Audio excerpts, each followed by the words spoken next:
오늘의 정치권 이슈들 김유정 전 민주당 의원, 김건 국민의힘 의원 두 분과 함께 이야기해 보겠습니다. 안녕하십니까? 어서 오십시오. 안녕하십니까? 네, 송원석 원내대표의 교섭단체 대표 연설 주요 내용과 이에 대한 정청래 대표의 입장을 듣고 대담 시작하겠습니다. 지난 100일은 한마디로 혼용무도, 어리석은 군주가 세상을 어지럽게 만든 시간이었습니다.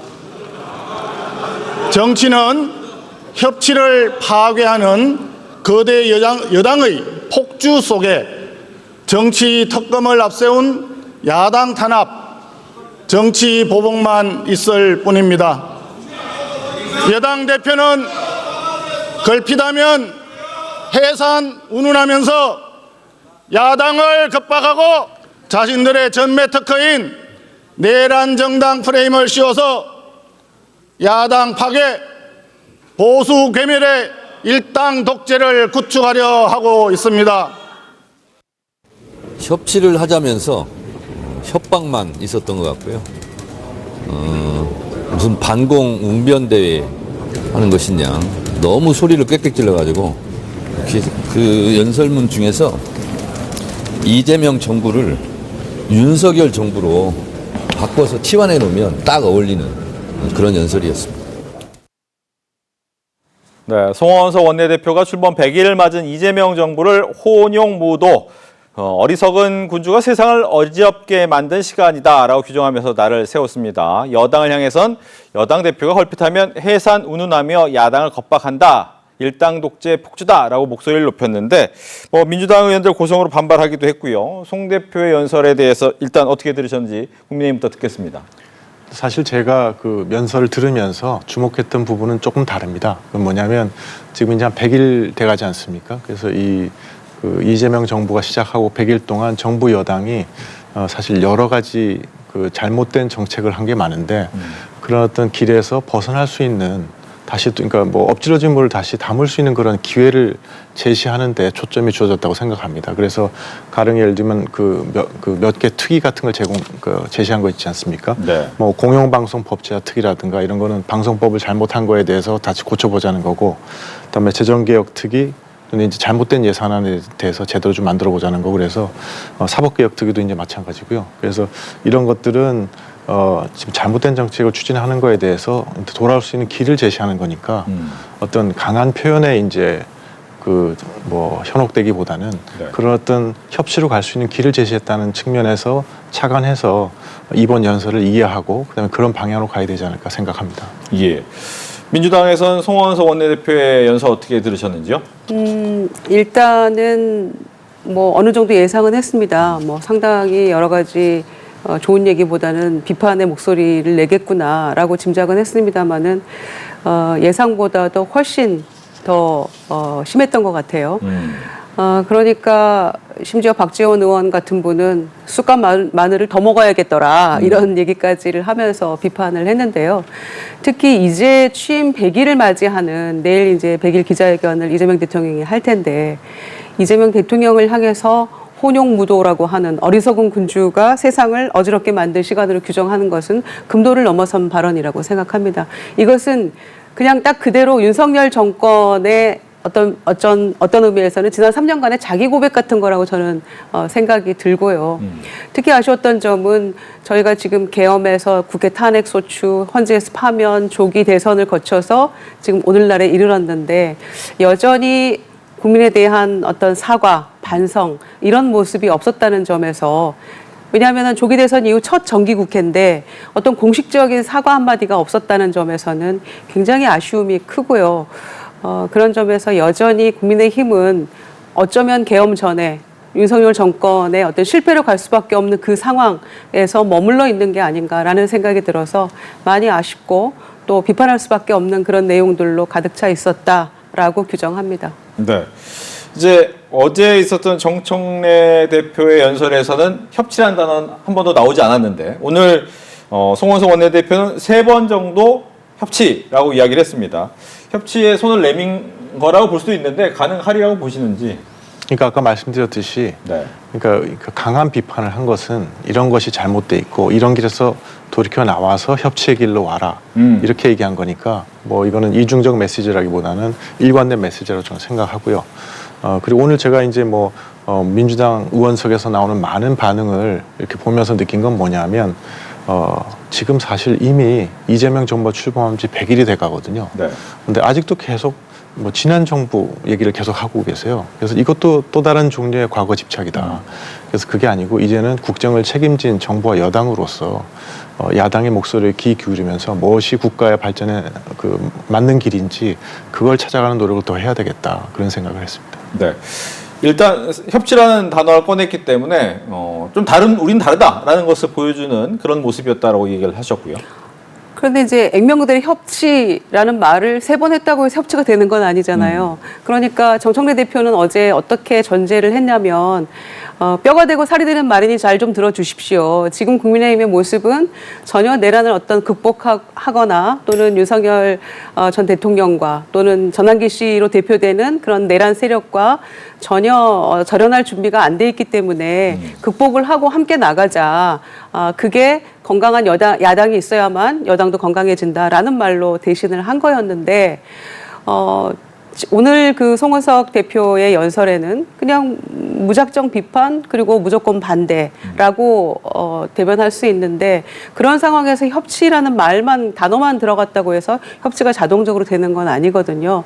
그래서 정청래 대표도 내란을 극복하고 그 준비가 되어 있으면 얼마든지 우리는 함께 할 수 있다라는 얘기를 했었는데 아까 말씀드린 것처럼 어떤 반성, 사과 어떤 변화와 쇄신 이런 것들은 국민의힘 내부에서도 요구하는 그런 분들이 상당히 많은데 전혀 수용이 안 되고 있잖아요.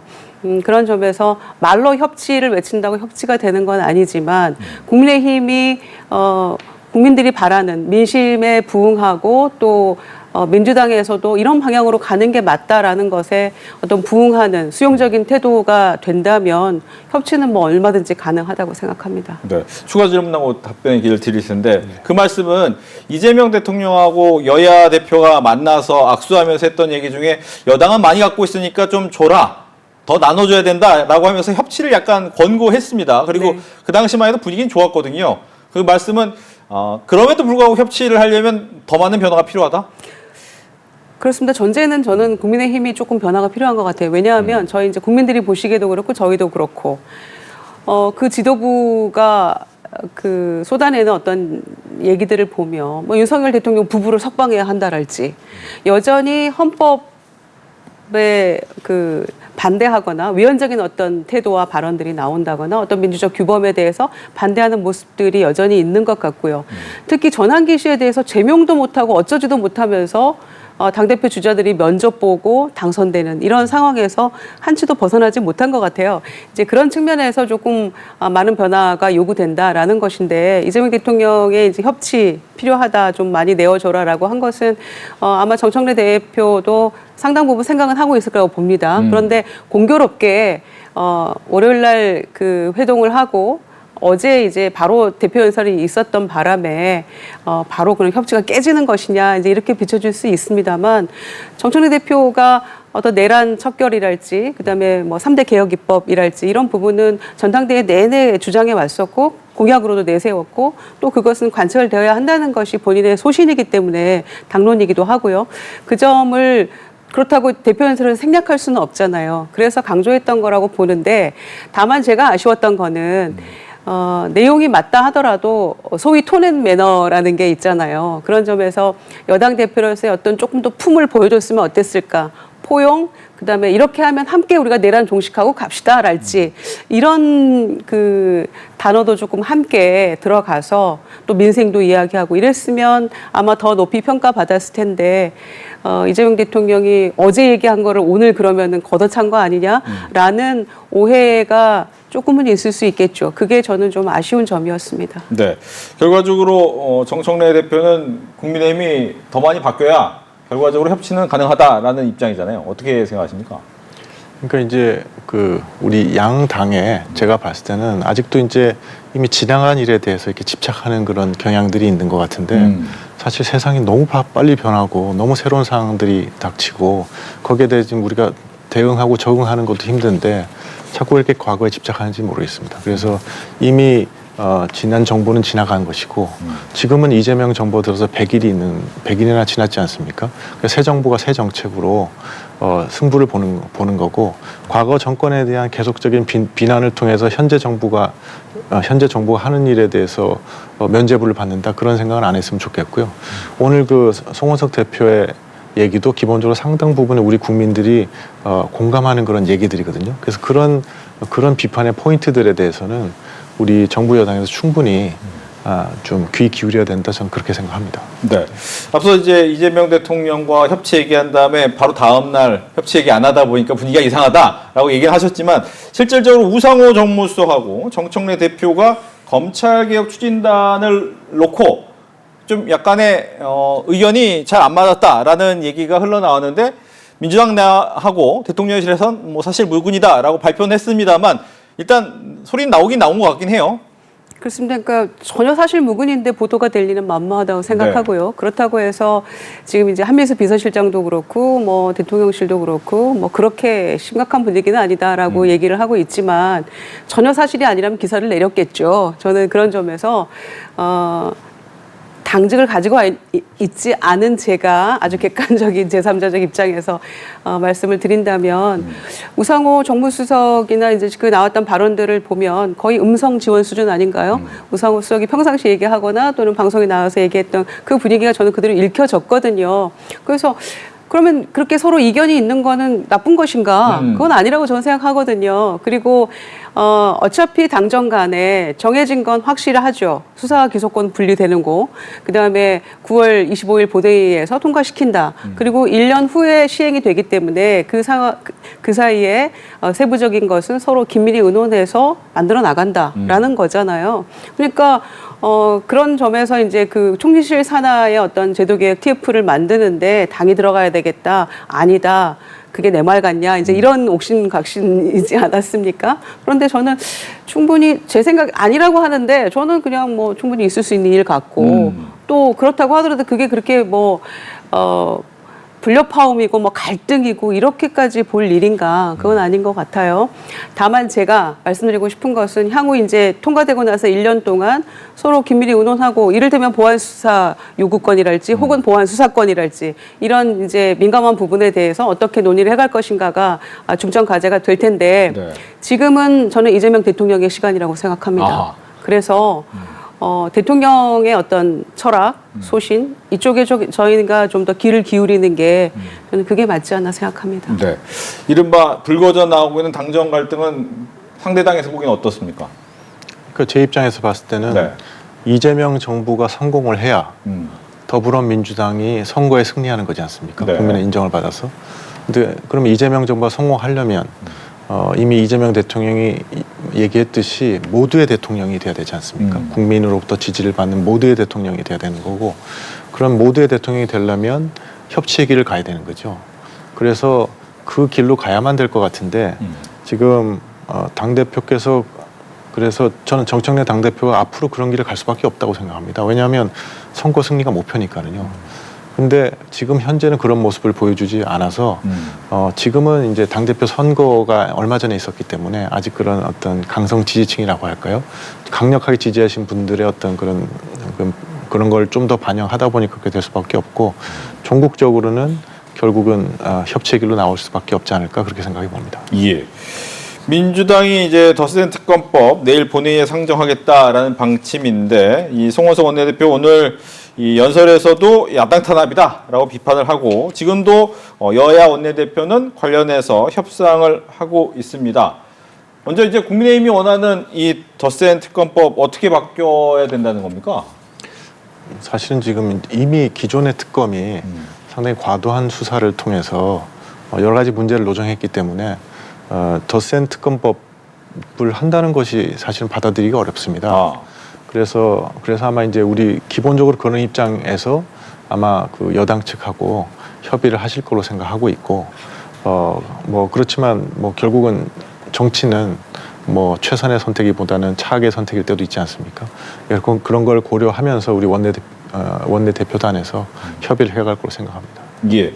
민주당에서는 이제 내일 본회의 상정하겠다고 하니까 뭐 오늘 협의 수정 요구를 하겠지만 받아들일 가능성이 좀 있어 보이시는지요? 그래서 이제 이재명 대통령은 그 장동희 대표와의 만남에서 충분히 뭐 수용할 수 있는 건 하겠다, 경청하겠다라는 취지로 답은 했고요. 특히 이제 더 센 특검법이라고 일컬어지는 이 특검법 관련해서는 구체적인 내용은 뭐 인원을 늘리고 또 기간도 연장하고 수사 대상도 조금 몇 개는 확대하고 이런 건데 야당의 정확한 뭐 대안이 무엇인지 입장이 무엇인지를 밝히고 또 충분히 뭐 접점을 찾을 수 있는 건 있다고 생각합니다. 그러면은 그게 가능하다면은 그 결과물로서 내일 본회의에 수정안 내면 되는 거거든요. 이제 그런 차원에서 얼마든지 뭐 논의할 수 있다고 생각하고요. 다만 특검을 뭐 연장하거나 뭐 이런 거에서 끝까지 무슨 지방선거를 노린 뭐 노림수라는 둥 이런 얘기는 전혀 이치에 맞지 않는 이야기입니다. 지금과 같은 분위기에서 국민의힘의 모습을 보건대 당 내부에서도 국힘 내부에서도 내년 지방선거 우리가 승리한다라고 얘기하는 분은 없거든요. 그런데 이 내란 관련해서 특히 김건희 특검을 한번 보십시오. 계속해서 또 다른 의혹들이 나오고 있어서 정말 국민들이 기함을 할 정도로 충격적인 사건들이 나오고 있지 않습니까? 근데 이런 상황에서 어떻게 특검을 그러면은 계속해서 의혹들이 불거져 나오는데 딱 마무리하고 여기까지 끝내 이럴 수는 없는 거잖아요. 그러니까 특검에서 요구를 한 것이고. 그래서 저는 이 3대 특검이 아니었다면 얼마나 많은 의혹들이 그리고 이 국정농단의 이런 상황들이 덮였을까를 생각하면 그 상황이 더 당황스럽고 끔찍합니다. 그런 측면에서는 반드시 특검법은, 더 센 특검법은 일정 부분 통과가 돼야 되는데 충분히 수용할 만한 국민의힘의 요구가 있다면 저는 합리적인 대안 마련은 가능하다고 생각합니다. 열려 있는 것이죠. 알겠습니다. 또 하나가 이제 검찰개혁법입니다. 송원석 원내대표는 이것이 이제 졸속 추진되고 있다. 그래서 사법개혁 특위를 구성해 논의하자라고 하는데 이 부분에 대해서 국민의힘의 입장을 좀 정리할게요. 어떤 부분이 가장 큰 졸속이다라고 생각하시는지. 아니 일단 기본적으로 그 검수완박법 이후에 네. 지금 형사사건 처리 기간이 2020년에는 한 140일 걸리다가 지난해 313일로 2배 이상 늘었거든요. 그러니까 어떤 제도, 그러니까 인스티튜션이라고 하죠. 어떤 제도적 기관이 바뀐다는 거는 국민 생활에 큰 영향을 미치는 거기 때문에 이것이 그냥 뭐 이렇게 뭐 기분 나쁘다 뭐 아니면 뭐 제대로 못하는 것 같다 해서 막 바꾼다고 되는 게 아니거든요. 그래서 뭔가 수기를 하고 여러 가지 그 뭐랄까 이제 실험도 해보고 뭐 이런 과정 중에서 가야 되는 거지. 이렇게 막 졸속으로 가면 결국은 그 피해가 고스란히 국민에게 돌아가게 돼 있거든요. 이미 한번 우리 경험을 했고, 그다음에 이제 이건 그때보다는 훨씬 더 큰 지금 개혁을 한다는 것인데 이게 이렇게 추진되어서는 저는 안 된다고 생각합니다. 그래서 우리 당의 입장이라는 거는 오늘 얘기했듯이 사개특위를 구성해서 이 모든 요소를 다 점검을 하고 그래서 필요한 검찰 개혁을 해나가자는 것이 우리 당의 입장이 되겠습니다. 네, 민주당에서는 이제 추석 전에는 이 법안을 다 일단 통과시키겠다라는 생각을 하고 있기 때문에 이 사개특위, 사법개혁특위를 받을 것이냐, 즉 검수완박 때문에 이미 알지 않느냐, 조금 더 정교하게 만들자라는 주장에 대해서 어떻게 생각하시는지요?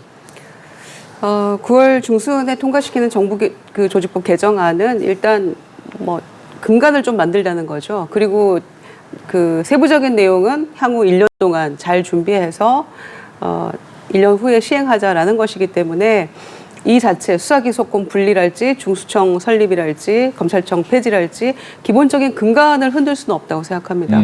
그래서 국민의힘에서 지금 사개특위 만들자고 국회에서 특위 만들어서 잘 되는 걸 제가 못 봤습니다. 그런 점에서 너무 뒷북이다라는 생각도 들고요. 그러니까 법사위에서 무조건 반대, 뭐 폐지가 웬 말이냐, 검찰청 폐지가 뭐 이런 얘기 하지 말고 저는 국민의힘이 굉장히 진정성 있는 대안을 가지고 얘기를 했었어야 되는데 일단 무조건 반대라고 하고 보니까 오늘 송원석 대표의 검찰개혁 필요하다라고 하는 게 도대체 어떤 개혁을 의미하는 건지 제가 잘 모르겠어요. 기본적으로 수사권과 기소권의 분리라는 것은 이것은 기정사실인 것이고 그동안 검찰이 이 두 개를 다 가지고 있으면서 얼마나 오남용했는지는 국민들이 너무 잘 알고 계시잖아요.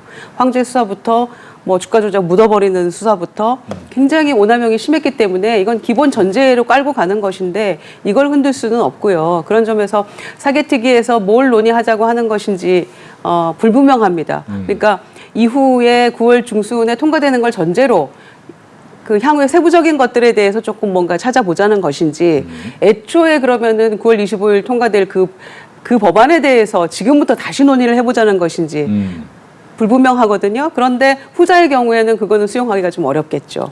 네, 향후에 총리실 산하에 그 검찰 제도 개혁 TF 만들었잖아요. 거기에 뭔가 야당의 의견도 전달을 하고 또 민주당과 논의를 하고 그 후속 조치에 대한 이야기라면 저는 얼마든지 가능하다고 보는데 애초에 근간을 흔드는 이야기라면은 민주당에서도 또 정부에서도 굉장히 수용하기 어려운 얘기가 아닐까 생각합니다. 자, 일단 법안을 통과시키고 1년간의 유예 기간과 관련된 부분에 대해서 논의를 해보자. 네. 근데 이제 뭐 근간을 흔드는 건 안 된다 그러시는데 지금 민주당이 하려는 게 우리 그 사법제도의 근간을 흔드는 걸 하고 계신 거고요. 그다음에 두 번째는 가령 예를 들어서 뭐 대안을 제시 안 한다 그러는데 지금 22대 국회 들어와서 그 더불어민주당의 국회 운영이라는 게 야당이 대안을 제시할 틈이나 그런 기회를 전혀 안 주고 있는 운영을 하시거든요. 그래서 지금 우리가 사개특위를 하자는 거는 우리 야당에서도 건설적인 대안을 제시할 수 있는, 건설적인 의견을 제시하는 기회를 갖게 해달라. 그런 뜻이니까 그런 뜻으로 좀 받아들여 주시면 좋겠습니다. 네, 기회를 안 주셨다고. 그래서 저는 충분했을 것 같고요. 특히 국민의힘이 여당이었지 않습니까? 그런데 계속해서 대통령이 거부권을 오히려 당에서 요구하고 정부에서 요구하고 이래서 모든 것을 거부권으로 국정 운영을 해오지 않았습니까? 그래서 그런 어떤 불통의 모습 때문에 그리고 야당 대표 한 번도 안 만나다가 총선 이후에 지지율이 급전직하하니까 딱 한 번 밥자리도 아니었고 차담회 한 번 하고 끝나버렸는데 그게 저는 정권 실패의 어떤 가장 중요한 원인 중에 하나였다고 생각을 하거든요. 그래서 이재명 정권의 이것은 철학이자 소신인데 큰 틀을 바꿀 수는 없을 것 같고요. 아까 말씀드린 것처럼 뭐 보안수사 요구권이랄지 보안수사권 이거 가지고도 굉장히 갑론을박이 많은 건데 거기에 대한 논의나 이런 것들은 얼마든지 할 수 있는 거라고 생각합니다만 큰 틀에서 왜냐하면 국가수사권의 어떤 전반적인 개혁이라는 측면에서 이걸 단순히 무슨 뭐 업무 조정이나 뭐 어떤 기관을 폐지하고 설립하고 이런 차원이 아니라 국민의 입장에서 많이 생각해보자라는 얘기도 하시잖아요. 그래서 저는 남은 동안의 어떤 그 디테일이 굉장히 중요하다고 보는데 거기에 저는 함께 하시기를 기대하겠습니다. 네. 이제 내일 본회의에서는 또 중요한 표결이 하나 있습니다. 권성동 의원 체포동의안 표결이 진행되는데 국민의힘 일단 자율투표 분위기로 가는 겁니까? 어떻습니까? 뭐 아직 뭐 구체적인 방침이 이제 뭐 저한테 전달된 바는 없고요. 다만 이제 권성동 의원께서 불체포 특권을 포기하고 당당히 수사에 임하겠다고 했으니까 뭐 그렇게 하실 거라고 봅니다. 하실 거라고 보고 그다음에 이제 뭐 그 불체포 동의안 표결과 관련해서는 네. 그러니까 이 과정을 통해서 우리가 지금 특검이 좀 과도하게 뭔데 야당을 탄압하는 듯이 이렇게 수사하는 부분에 대해서는 분명히 우리가 메시지를 내야 된다고 생각하거든요. 그래서 어떤 방식이 좋을지에 대해서는 아마 그런 차원에서 검토를 해서 결정되지 않을까 싶습니다. 네. 추가로 하나만 더 하면 이제 뭐 이탈표 부분이 혹시 장동혁 대표의 리더십과 관련이 될 수 있습니까? 뭐 저는 뭐 이탈표 그렇게 나온다고 생각은 안 하고요. 그다음에 왜냐하면 지금 이제 특검이 과도하다는 데 대해서는 많은 국민들이 공감하신다고 생각하거든요. 그래서 그런 부분에 있어서 우리의 어떤 메시지를 내는 거에 대해서는 우리 당 모든 의원님들이 같은 생각이지 않을까 생각합니다. 네. 권성동 의원 체포동의안 표결에 대해서 어떻게 예상하시는지? 일단은 민주당만으로도 가결은 충분하죠. 그런데 권성동 의원이 이제 불체포 특권 포기 선언을 했습니다마는 회기 중에 그것은 선언일 뿐이고 법적 절차는 본회의를 거쳐야 되니까 불가피하게 이제 내일 포결할 수밖에 없는 것인데요. 일단 본인이 포기하겠다라고 얘기를 했으니까 그 약속대로라면은 본인의 어떤 그 신상 발언을 통해서 이거 가결시켜 주십시오라고 아마 하실 것 같아요. 그리고 또 하나는 지금 이제 국민의힘은 사실상 조금 딜레마일 것 같습니다. 한 50명 넘는 그 이상인가요? 의원들이 이제 불체포 특권 포기 서약서를 썼고 그리고 나중에라도 문제가 생기면 이제 뭐 세비도 포기하겠다 막 이런 서약까지를 한 터이기 때문에 그분들이 만약에 반대표를 던진다면 뭐 약속 위반이 될 수도 있는 것이고요. 또 정치 보복이다라고 규정을 해놨기 때문에 찬성표를 던지는 것도 참 곤란할 것 같고 그 점에서 딜레마일 것 같은데 뭐 본회의 직전 의총에서 결정은 아마 하겠죠. 그런데 이탈표가 나와야지 저희 상식에는 맞을 것 같은데 본인도 일단 원하고 있고 혼성동 의원도 그런 측면에서 아마 자율투표라고 하니까 결정하시겠습니다마는 워낙 증거가 명확관화해서 이 부분은 국회 통과하고 만약에 실질 심사를 하게 되면 저는 구속영장은 발부되지 않을까 저희는 이렇게 보고 있습니다. 네. 내란 특검과 관련해서 하나만 더 질문을 드리면 비상계엄 해제 표결 방해 의혹 수사와 관련해서 한동훈 전 대표에 대해서 증인신문을 내란 특검이 법원에 청구를 했습니다. 그러면서 국민의힘 의원들에 대한 증인신문 청구를 적극 검토하겠다라고 하는데 이 부분에 대해서 국민의힘은 어떤 입장을 갖고 있습니까? 뭐 제가 뭐 우리 당의 전체적인 입장이 뭔지는 듣지 못했고요. 제가 그냥 지금 듣고서 생각나는 거는 뭐냐면 그런 어떤 특검의 수사가 꼭 필요한 부분을 지나서 지나치게 한다는 건 좀 곤란하지 않느냐 그런 생각이 듭니다. 알겠습니다. 그런데 참고인으로 사실 나와달라고 했는데 응하지 않았거든요. 그리고 근데 여기는 우원식 국회의장도 민주당의 여러 의원들도 다 그날 밤의 상황이 어땠는지 12월 3일 밤에 그 계엄 상황에서 국회 상황 그리고 계엄 해제 결의까지의 어떤 과정 이거를 본인이 경험한 대로 다 참고인 진술을 했어요 나가서.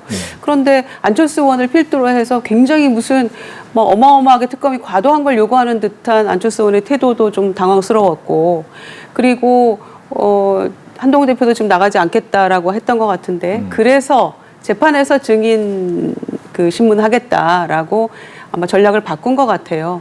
왜냐하면은 한동훈 대표는 국민의힘을 내란당으로 규정하지 말아라라고 얘기하면서 늘 금과 옥조처럼 꺼내는 이야기가 우리는 18명의 의원들이 들어가서 해제 결의에 참여했다. 그런데 왜 우리를 다 한 통속으로 몰아가느냐라고 얘기를 하고 있는데 왜 나가서 정확하게 그 사실을 있는 그대로 얘기를 못하는지에 대해서는 조금 의아한 측면이 있습니다. 아쉽기도 하고요. 그래서 저는 뭐 재판 과정에서 증인신문 하겠다는 것은 특검의 판단이니까 응하지 않을까요? 그 정도는 해야 국가 지도자로 지금 발돋움하겠다고 하는 한동훈 대표에게도 미래가 있을 것 같은데 지켜보겠습니다. 네.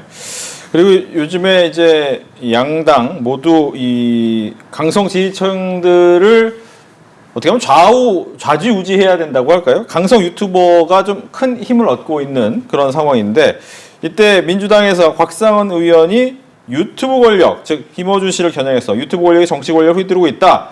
머리를 조아려서 정치할 생각이 없다라고 했는데 이러자 또 최민희 의원은 223만 구독의 집단지성을 왜 외면하고 비판하느냐라고 얘기를 했습니다. 이건 어떻게 당내에선 보고 있습니까?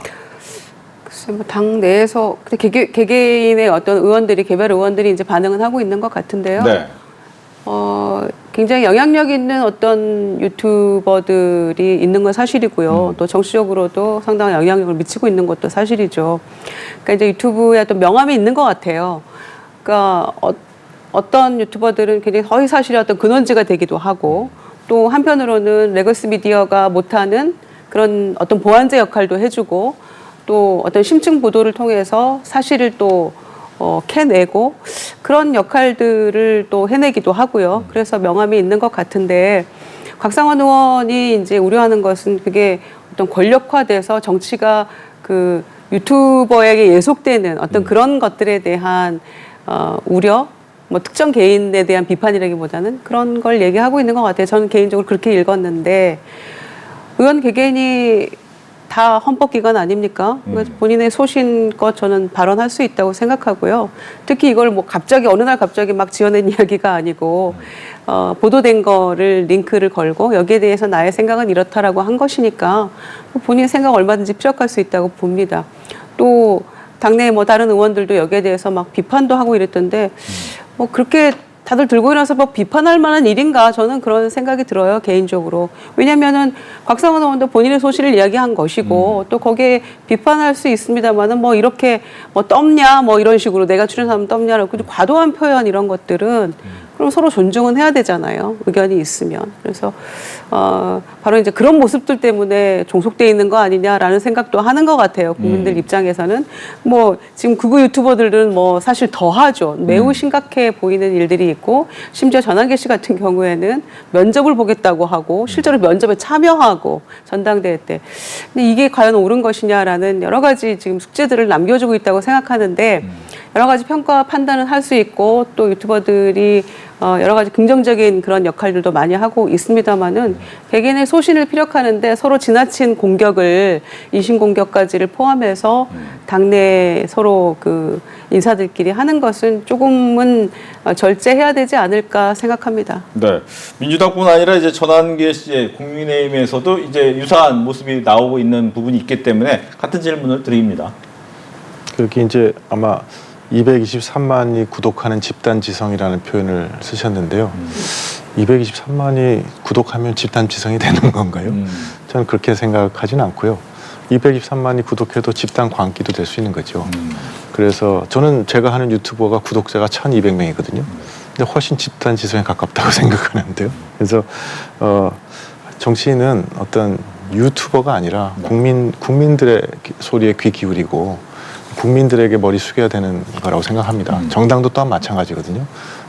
근데 그렇게 해야 되는 이유가 결국은 정당의 목표가 집권을 하는 거지 않습니까? 집권을 하려면 국민의 지지를 받아야 되고 그래서 유튜버의 지지만을 구하다 보면 결국 국민의 지지를 잃게 될 가능성이 크니까 그래서 이거는 피해야 될 길이 아닌가 그렇게 생각이 듭니다. 네. 이제 뭐 조지아주에 있었던 우리 국민의 구금, 체포 구금 사건을 이야기 안 할 수가 없습니다. 지금 내일 아마 현지에서 출발할 것으로 얘기가 되고 있는데 일단 문제는 과연 이 사태가 제대로 풀리고 있느냐, 결말이 되고 있느냐라는 부분이에요. 왜냐하면 미국에서도 말이 약간씩 좀 다르고 우리가 이 부분에 대해서 최대한 지금 하기 위해서 조현 외교부 장관이 가긴 갔습니다만 이거 과연 어떻게 풀어지고 있는 겁니까? 우선은 굉장히 충격적이고 당황스러운 일이었죠. 그리고 지금 국내 우리 국민들뿐만이 아니라 우리 국민의 분노는 말할 것도 없고 지금 미국에 있는 우리 동포 사회에서도 굉장히 저는 분노하고 있을 거라고 생각합니다. 사실 한 해 거의 예산에 육박하는 그런 투자를 지금 할 계획인 것인데 거기에 대해서 투자는 하되 뭐 이민 정책이 우린 이러니까 너네 들어오지는 마. 너무나 모순된 상황인데 이거를 도대체 왜 한국에 대해서 이렇게 하는가에 대해서 정말 최고의 동맹이라고 하는 미국에서 이렇게 하는 거에 대해서 믿기지가 않고 그래서 더 분노가 커지고 있는 것 같아요. 거기에서 저희는 정말 정부 차원에서 단호한 어떤 입장과 그 국민들의 어떤 이런 그 생각을 전달할 필요가 있다고 보고요. 특히 이제 우리 국민들이 지금 300여 명의 근로자들이 무사히 귀국하는 거 그게 이제 가장 급선무이겠습니다만은 그럼 지금 짓고 있던 공장은 어떻게 할 겁니까? 다 중단된 거 아니에요? 미국에서도 반응이 여러 가지 아닙니까? 트럼프와 가까운 폭스뉴스에서도 이게 이렇게는 안 된다라는 비판의 목소리가 나오고 있는 것이고 특히 조지아주에서는 굉장히 여기에 대한 기대감이 큰 거 아닙니까? 연말쯤 공장이 다 건설되고 나면 새롭게 일자리가 창출되고 특히 근로자들이 지금은 한 300여 명입니다만은 이제 막바지니까요. 중간에는 막 1000명, 2000명 가서 굉장히 지역 경제가 완전히 활성화되고 막 살아났다는 거죠. 굉장히 반기고 있었고 그런 상황에서 이런 일이 일어나니까 모두가 당황하는 거 아닙니까? 그래서 일단은 무사 귀국하는 거 그리고 한미 FTA 체결 이후에 우리가 계속해서 주장했던 비자 문제 해결하는 거 그거 공식적으로 해결이 안 되고 있는 측면에서 미국과 FTA 체결하고 있는 다른 국가들 사이에서 형평성은 왜 우리에게 주어지지 않는 것인가. 근본적인 문제에 대해서 시간이 조금 걸리겠죠. 이 부분 해결해야 될 것 같고요. 정부가 단호한 입장으로. 그리고 당장에는 지금 공장을 마무리를 해야 되는 거 아닙니까? 그런데 재입국은 어떻게 되는 것인가. 재입국에 문제 없다는 얘기도 있고 미국에선 또 다른 얘기가 나오니까 이 부분에 대해서 좀 명확한 정리가 좀 필요할 단계가 아닌가 생각합니다. 네. 김교원 의원께서는 또 외교부에 계셨으니까 뭐 같은 질문입니다만 더 궁금한 건 정말 미국 대통령하고 이민국하고 전혀 모르게 이렇게 다 진행되고 그렇게 가능한 건지 이런 것도 궁금합니다. 일반적으로는 뭐 저렇게 외국과의 관계에 큰 영향을 미치는 어떤 국내적 조치가 있으면은 다 이제 우리도 대통령실에 다 보고가 되고 이렇게 스크린이 되고 그런데 그게 일반적이겠죠. 네. 근데 이제 트럼프 행정부의 운영 방식이 조금 다르기 때문에 정확한 거는 좀 진상을 알아봐야 될 것 같습니다. 근데 상식적으로는 당연히 모른다는 게 말이 안 되겠죠. 잠시만요. 지금 외교부에서 들어온 소식을 보니까 이 구금 전세계 원래 이제 현지 시간 10일 새벽에 출발할 것이다 했는데 또 출발이 어렵게 돼라고 얘기가 뜬 걸 보면 뭔가 협상을 하러 갔지만 지금 잘 안 되지 않았나라는 생각도 들고 이 부분에 대한 얘기도 함께 계속 질문을 드리겠습니다.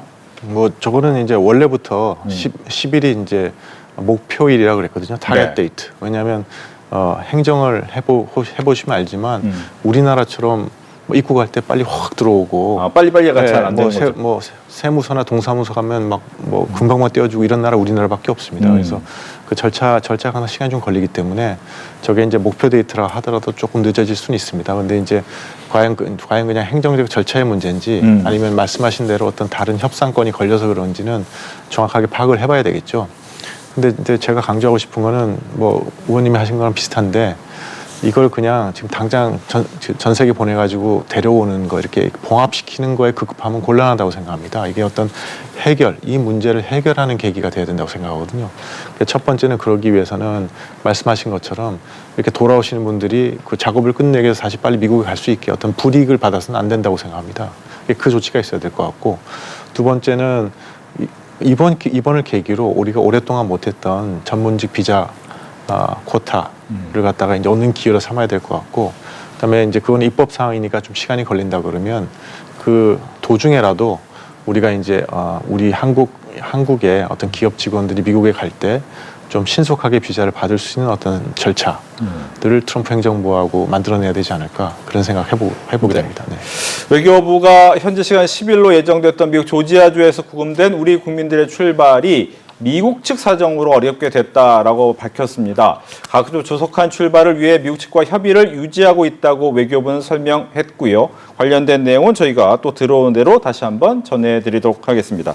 오늘 정치권 이슈 김유정 전 민주당 의원, 김건 국민의힘 의원 두 분과 함께했습니다. 오늘 얘기 잘 들었습니다. 고맙습니다. 감사합니다.